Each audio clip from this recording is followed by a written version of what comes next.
A raíz de que la semana pasada el presidente López Obrador anunció de manera sorpresiva en una reunión en Palacio Nacional un acuerdo mediante el cual Iberdrola se deshacía de 13 plantas generadoras de electricidad y estas eran adquiridas por un fondo privado con apoyo de un fideicomiso federal, pues se ha suscitado una gran discusión sobre qué efecto va a tener esto. El presidente, aquí lo hemos comentado, lo celebró como una nueva nacionalización eléctrica por el hecho de que al operar estas 13 plantas, ahora la Comisión Federal de Electricidad generará el 55% de la electricidad, o por lo menos esa es la estimación o el deseo. Pero ¿qué significa realmente para la economía mexicana? ¿Será suficientemente eficiente o será tan eficiente la CFE en la operación de esas plantas como lo venía haciendo Iberdrola?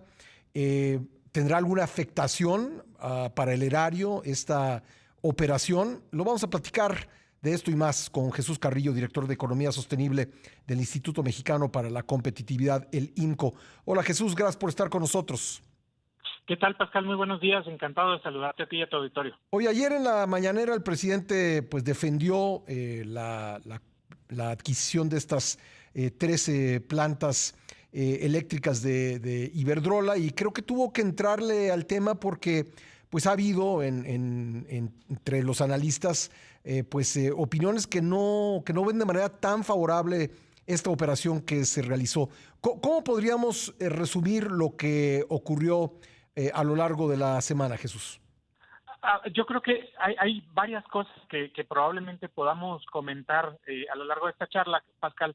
Me parece que la primera es que, de hecho, no es una nacionalización. La venta es una venta entre privados. Iberdrola le vende a Mexican Infrastructure Partners estas 13 plantas, y este fondo, el MIP, tiene, digamos, una capitalización diversa, entre la cual entran recursos del Fonavit. Pero pues es como si yo le pidiera dinero al Infonavit para comprar una casa y entonces dijéramos que se está nacionalizando mi casa. Pues no es así. Entonces, eso no es una nacionalización. También es importante decir que la CFE ya era dueña pues de prácticamente toda esta energía, porque de estas 13 centrales, 10 operaban bajo un esquema que se llama productores independientes de energía, y entonces eran una especie de maquila que operaba Iberdrola y era propiedad de Iberdrola, pero toda la energía, absolutamente toda, era solamente de la CFE, y de hecho es la que siempre en estos últimos años le ha reportado más utilidades. Ahí está el primer detalle, yo creo, que ahora pasará la operación a la CFE, aunque no la propiedad. Déjame Sentido, detenerte pues habrá ahí. que ver qué tan eficiente es.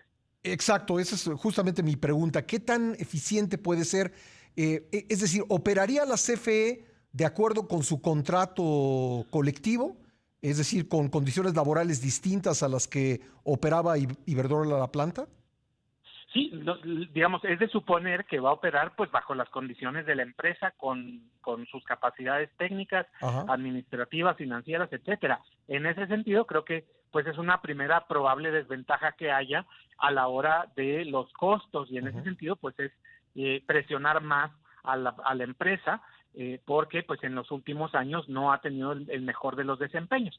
Aquí yo creo que es entonces la primera parte muy importante, ¿verdad? Porque justamente lo que comentabas, el contrato colectivo, digamos, los manejos operativos, pues difícilmente van a ser mejores que los de Iberdrola. Iberdrola es la segunda compañía eléctrica más grande del mundo, entonces estamos hablando de una empresa sumamente eficiente. Y pues yo creo que entonces esta energía va a ser más cara para la CFE, no necesariamente más cara para los consumidores, pero sí más cara al país. Ahora, déjame hacerte otra pregunta. Estos $6,000 millones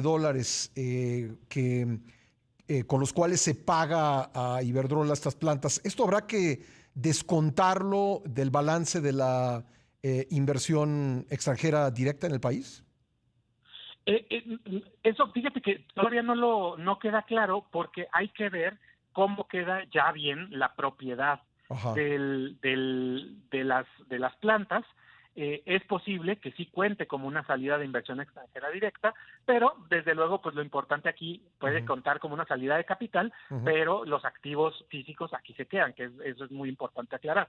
Entonces, es posible que sí cuente con una salida, pero más importante todavía que eso es pues justamente hablar de por qué el Fonavin está, digamos, financiando una compra en lugar de estar financiando pues la inversión en nuevas capacidades, en líneas de transmisión, en líneas de distribución o en otras plantas de generación pues renovable de preferencia.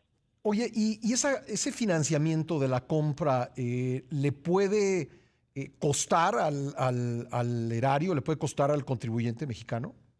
Sí, sí le puede costar, pero no sabemos todavía ni de qué manera, porque insisto, aquí todavía no hay claridad de cómo y cuánto está participando el Fonavin. Sin embargo, pues el Fonavin, que es parte de, digamos, el fiduciario es Banobras, desde luego, pues es parte del Estado mexicano, y si emite deuda, pues es deuda que está respaldada y garantizada por la Secretaría de Hacienda. No aparece en el balance de deuda, es decir, no lo vamos a ver nunca, o al menos no por lo pronto, como una parte de la deuda del sector público. Eso no va a suceder. Sin embargo, pues así como la deuda de Pemex o la deuda de la CFE están garantizadas por el Estado mexicano, pues también todas las operaciones en su debido caso también estarán respaldadas en el caso del Fonavin. Y pues aquí creo que hay que hablar de este costo y sobre todo del costo de oportunidad, insisto, Pascal, porque creo que es muy importante pues decir que no se está haciendo una operación para incrementar las capacidades productivas del país. Eso es muy importante. Eso le agradezco a Jesús Carrillo, director de Economía Sostenible del IMCO, que me haya esperado en la línea para continuar con esta charla sobre la venta de 13 plantas eléctricas de Iberdrola anunciada la semana pasada. Jesús, tocabas un punto que creo que yo es fundamental en esto, porque es la justificación de la operación.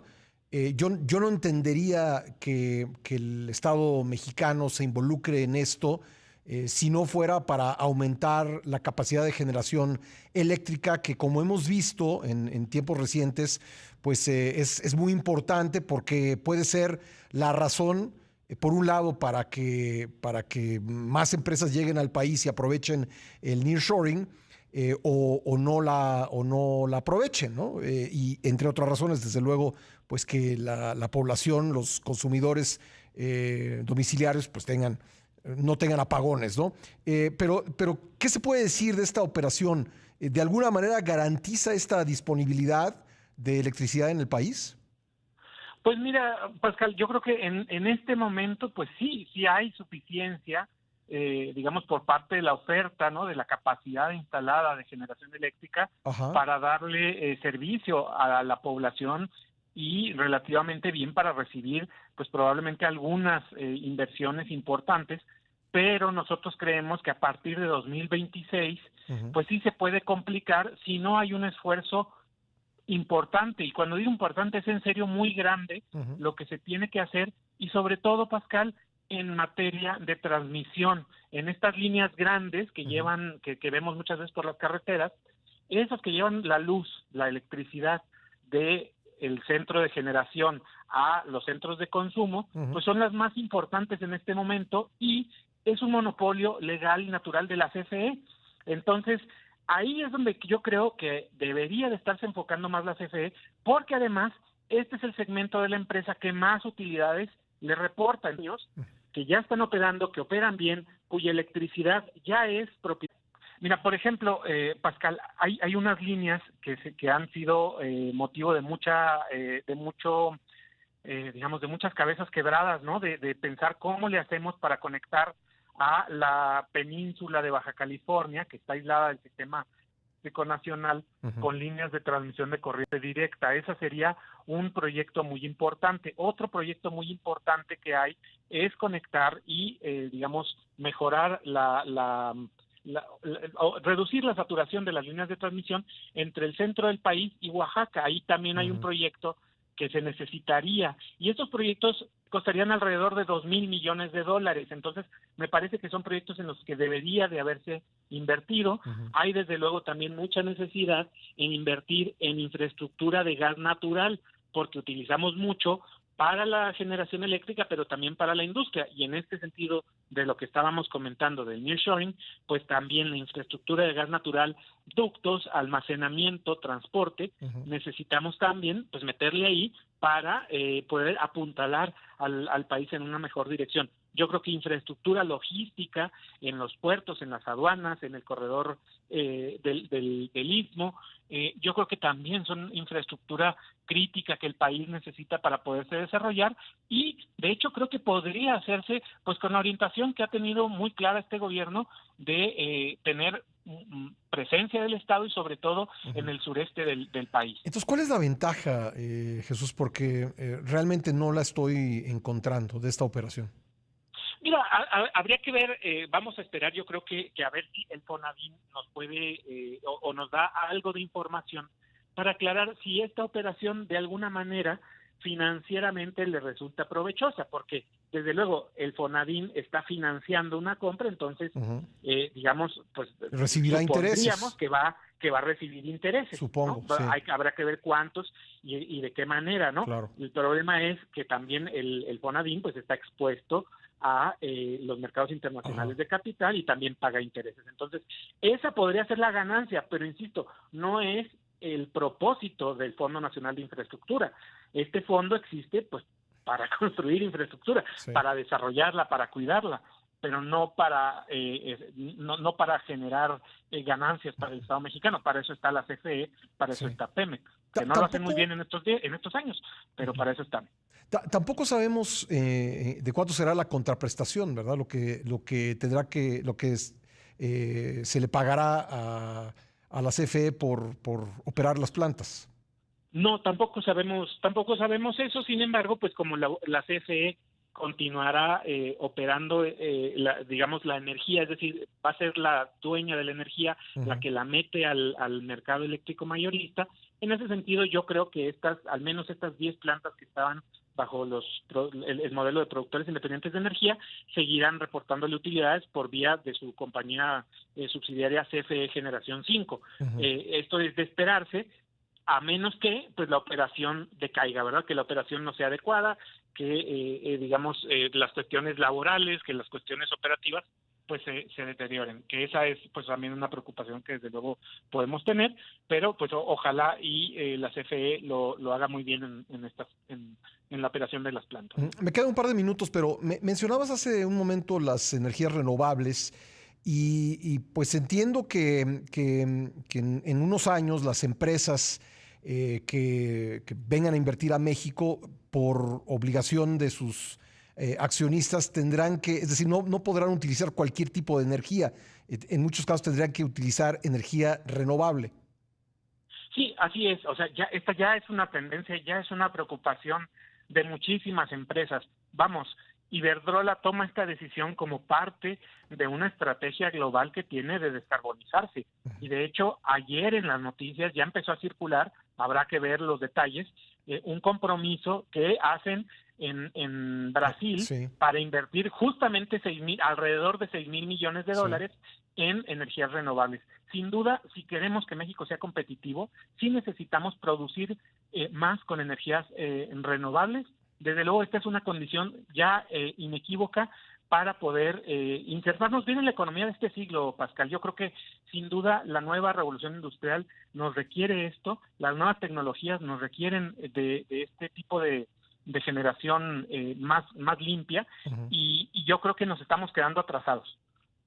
Bueno, pues ahí está este tema. Entonces, en resumen, habrá que esperar más información del Fonadín y también pues de la CFE y de la empresa, ¿no? de Mexico Infrastructure Partners para poder evaluar mejor este proyecto. Sí, para poderlo evaluar, digamos, en sus términos completos. Desde luego, yo sigo pensando que pues no es el tipo de operaciones en el que preferiríamos ver al Fonadín, y que la CFE pues no necesitaba estas plantas porque ya era dueña de la energía. Bueno, pues Jesús, te agradezco mucho estos minutos que nos has dedicado, muy amable. Al contrario, muchísimas gracias a ti, Pascal. Hasta luego. Gracias, Jesús Carrillo, director de Economía Sostenible del Instituto Mexicano para la Competitividad, el INCO.